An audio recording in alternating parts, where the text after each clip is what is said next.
Welcome to Life and Faith from the Centre for Public Christianity. I'm Justine Toe.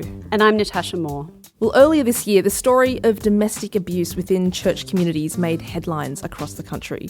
And one aspect of the story stood out in particular, the shocking claim that aspects of church teaching might actually encourage women to stay in abusive relationships. One of the outcomes of that story was the formation of a task force within the Anglican Church to address the issue. So we thought we'd catch up with the person leading it, Sandy Grant, particularly in light of the current 16 Days of Action campaign, which started on the 25th of November and ends on December 10, which is Human Rights Day. We're going to talk to Sandy a little later on in the program about what's happening with that. But first up, we're going to hear from Barbara Roberts, who is herself a survivor of domestic abuse as well as a victim advocate. And she's the author of a book called Not Under Bondage about abuse and divorce, as well as the co-leader of a blog called Cry for Justice. Now, before we talk to Barbara, just a warning. We're aware that there may be little ones listening in, or that you might also find this a sensitive topic for yourself. So if that's the case, then why not consider doing something else for the next 15 minutes? If you want to catch up on our discussion later, you'll be able to find this program on publicchristianity.org or via our iTunes feed. Barbara Roberts, thanks for joining us on Life and Faith. Thank you. I'm glad to be here. Now, figures on the rates of domestic abuse within church communities, I imagine these are quite hard to come by, but what's your sense of how prevalent it is within communities of faith? Are we talking the same rates within the general community? There's not a great deal, if any, really reliable population-based research to indicate the answer to your question, but certainly my observation and what I read from others who are working in the Christian sector of this is that, yes, the rates are very similar, possibly higher than the general community in some of the more, what I would call hard patriarchal circles of evangelical Christianity. Barbara, from your experience, is there a denial of this in the church? Are they not really aware that there is this problem and that it's quite common? Yes, indeed. It's very common. The denial is not confined to the church. It's also out there in the community, as are the myths about domestic abuse. But I think the denial is probably greater in the church than in the general community. So why is that? Why do you think it's more common in the church? A range of reasons. Churches tend to be more conservative organisations, so they're slower to pick up on things than some other parts of the rest of the community are. Some streams within the church have been very strong on gender roles and male headship. Another reason is that churches are terrific places for abusers to hide out in. If you're an abuser, whether it's a child abuser or a domestic abuser, whatever, or just a person who likes to bully people who are in your social group or your club, a church is a fantastic place to go and do it because Christians, by and large, like to see the good in everybody and are very forgiving and long-suffering and quote-unquote tolerant. And it's a great place for an abuser to get away with what he does covertly while having on the mask of an upstanding, wonderful human being who's following the precepts of Christianity. So there are cases where church teaching is actually quite open to abuse. Can you give us an example of that? There is a slogan that's around Christianity, and it goes like this: God hates divorce. Now, that slogan is based on a mistranslation of one of the scriptures from the Old Testament. Some of the better new translations of the Bible correctly translate it and say, when a man hates and divorces his wife, he covers his garment with violence, which is analogous to our expression, he has blood on his hands. So in that verse, the man is doing the hating of his wife and divorcing her. It's nothing to do with God hating, and it's been mistranslated and applied to this idea that God hates divorce, i.e. all divorce. God does not hate all divorce. He hates frivolous and treacherous divorce, but he does not hate divorce that is done on solid grounds when one party has egregiously broken the marital covenant. If we can draw upon your experience, I mean, you're a survivor of domestic abuse yourself, and I gather that you've spoken to many, many other women who've also been victims. For Christian women you've spoken to, what has been their experience when they've sought help within the church? Okay, well, first of all, I'll make it clear that the Christian women I speak to are by and large from the evangelical side of Christianity rather than the Catholic or what we would call the liberal streams. What typically happens is that when the victim finally discloses and tentatively seeks help, she may not even name it as abuse at this stage, but she knows the marriage is very unhappy, and she discloses to the church leadership. What typically happens is that, and not all churches are like this, she's distrusted, she's disbelieved, or she's told that there must be something she's doing to contribute to the dynamics, the it takes two to tango myth, and the leadership may unwisely approach the alleged perpetrator and speak to him. Now, perpetrators are fantastic at recruiting people in authority, particularly other males, to collude with them. And most leaders in churches are completely untrained in how to recognise and resist the abuser's invitations to collude with him. And some of the victims are actually excommunicated from their churches and the abuser remains in good standing in the congregation. That's the worst case scenario. Have you seen, as this issue's been getting a lot more light and a lot more press, have you seen changes in this within the church? Do you have hopes for things to change? I definitely have hope. Yes, there is change. There are good signs in the Sydney Anglican Diocese, for example. Other streams and groups within the church are attempting to do something. I know that the Lutheran Church of Australia is going to be doing a fairly large community education, church education program on this. So those are a couple of examples. There's also changes happening elsewhere around the world. So the momentum is building for change. There's a lot further to go, though. Thank you so much, Barbara, for sharing your experiences with us and also your wisdom in this area. You're welcome. Thank you. If you've just joined us, you're listening to Life and Faith from the Centre for Public Christianity. We're talking about domestic abuse within the church, and in this part of the program, we're speaking with Sandy Grant as to what can be done about it.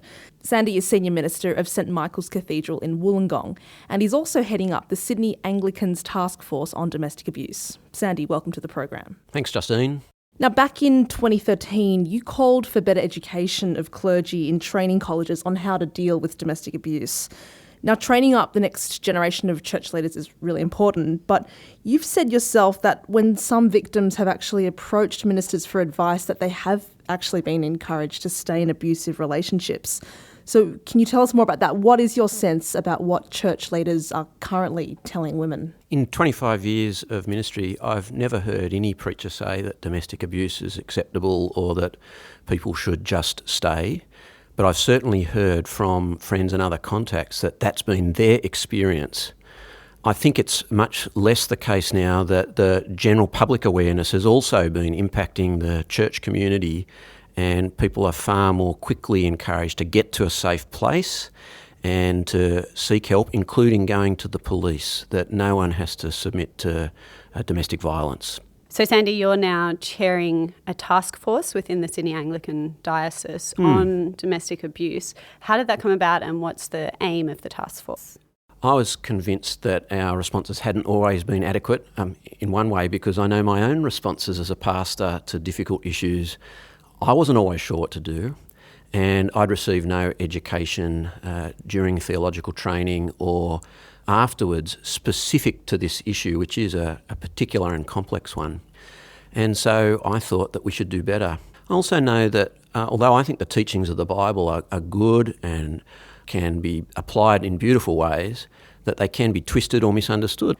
And I was concerned that we could do better in guarding against the misuse of the scriptures. We know that of all things, Jesus was always a protector of the vulnerable and a friend of women. So can you give us an example of some of those teachings? What kinds of things are being potentially abused? Oh, well, a number of times in the New Testament, a wife is encouraged to submit to her husband. I think that's loving loyalty to his sacrificial initiatives for the welfare and protection of his family.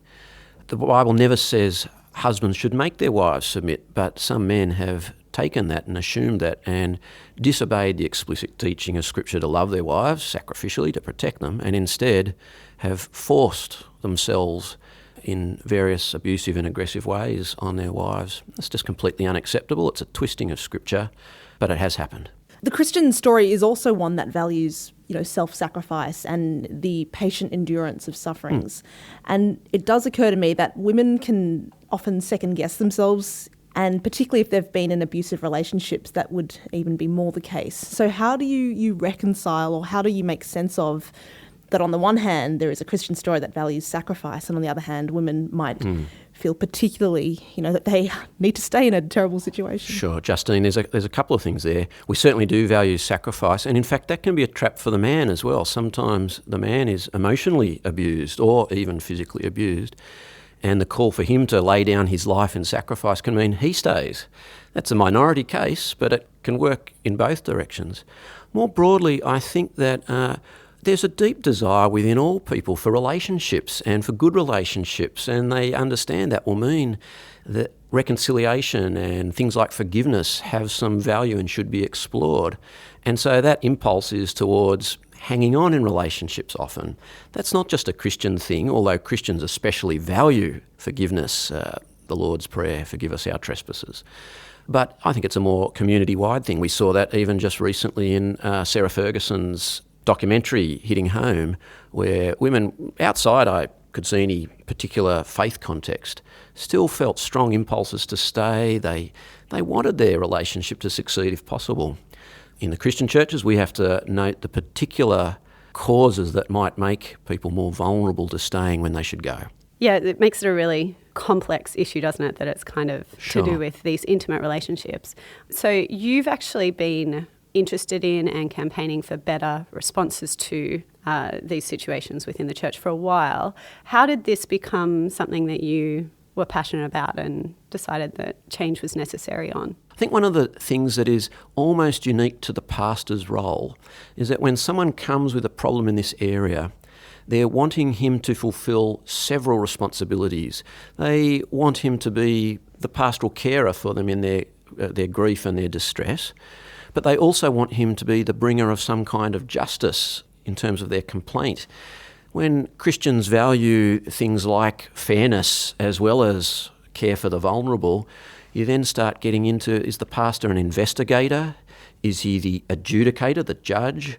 Or is he the pastoral carer? And then if the other party, the offending or alleged husband as the offender, is in the congregation, he's also got responsibilities of pastoral care there. And it's very hard to fulfil those 3 or 4 different roles in the one person. Too often I think pastors have ended up feeling like that's what they've got to do, and they don't always do much of it as well as they might. So is that what the task force is trying to do, to sort of train up and equip and give clergy, guidance in these matters? The first thing we want to do is make sure we do hear the voices of domestic abuse victims within our churches, and then we hope to produce denominational policy on domestic violence and good pastoral practice guidelines for those in church leadership. And then we may have some recommendations for education during theological college training, in-service training afterwards, perhaps via our youth institutions as a preventative, helping young men and women see there's no place for it in our Anglican schools, or via our Youth Works college and youth ministry activities. They're the sort of outcomes we're hoping for. Wonderful. Well, we'll send you out so you can get started on that work straight away. Thank you so much, Sandy Grant, for talking with us. Thanks to Natasha and to you, Justine. Now, domestic abuse isn't a pleasant topic to talk about, but it does thrive on silence, so it's pretty vital that we do discuss it. If you're experiencing domestic abuse, can we encourage you to please seek help? If you're in immediate danger, ring 000. You can also contact the Respect line for counselling, information and support. And this is a 24-hour hotline that's available 7 days a week. Its number is 1800 737 732. Barbara also mentioned her blog. That address is cryingoutforjustice.com. You've been listening to Life and Faith from the Centre for Public Christianity. Thanks for joining us. We'll see you next time.